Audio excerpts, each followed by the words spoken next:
নমস্কাৰ, মোৰ নাম শ্ৰী অংকিতা বৰা। তুমি কোন শ্ৰেণীত পঢ়া? মই পঞ্চম ক শ্ৰেণীত পঢ়ো। তুমি যে কলাপাতত লিখিছা কেনেকুৱা লাগিছে লিখি? মোৰ বহুত ভাল লাগিছে। আখৰ ভাল হৈছেনে? পাৰিছে। কিমানখন লিখিছা কলাপাতত? 15 লিখি আছো।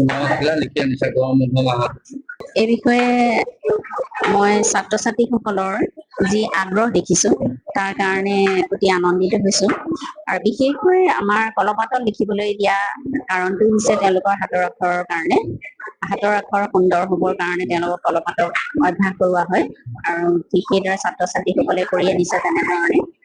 আৰু লগতে তেওঁলোকৰ আজিৰ যুগটো বৰ্তমান যুগটোত যিটো ল'ৰা ছোৱালী মোবাইলৰ প্ৰতি যিটো সকলোৰে আকৰ্ষণ, সেই আকৰ্ষণটোৰ পৰা মোবাইলৰ পৰা যাতে তেওঁলোকে অলপ সময়ৰ কাৰণেও আঁতৰি পেলাই কলপাতত লিখাৰ জৰিয়তে তাত ব্যস্ত থাকিব পাৰে, এটা আনন্দ সেই তাৰ পৰা তেওঁলোকে আনন্দ অনুভৱ কৰিব পাৰে আৰু লগতে শিক্ষা লাভ কৰিব পাৰে।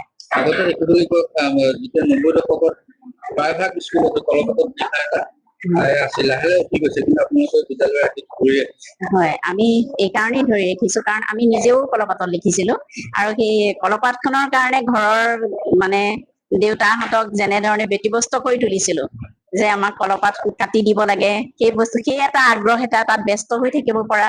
আমিতো ব্যস্ত আছিলো, দেউতাহঁতকো আমাৰ প্ৰতি আকৰ্ষণ কৰি ৰাখিছো যে আমাৰ লগত ব্যস্ততা। আজিকালি এনেকুৱা হৈছে আমাৰ আচলতে এইবাৰ বুলিয়ে নহয়, বিগত আমাৰ শংকৰদেৱ শিশু নিকেতন স্থাপিত হোৱা এতিয়া কেইবাবছৰো হ'ল। 2002 চনৰ 17 জানুৱাৰী তাৰিখে প্ৰতিষ্ঠা হৈছিলে।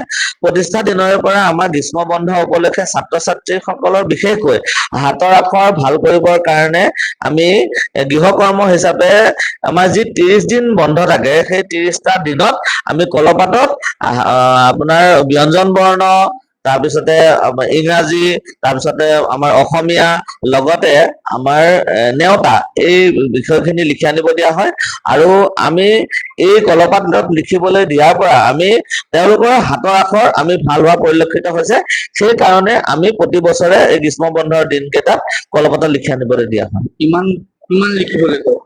আমি তেওঁলোকক প্ৰতিদিনাখনে এখিলাকৈ কলপাত লিখিবলৈ দিয়া হয়। গতিকে আমাৰ যিহেতুকে 30 দিন বন্ধ থাকে, সেই 30 দিনত তেওঁলোকে 30 খিলা কলপাত লিখি আনে। প্ৰতিটো শ্ৰেণীৰ কাৰণে প্ৰযোজ্য? প্ৰতিটো শ্ৰেণীৰ কাৰণে প্ৰযোজ্য হয়।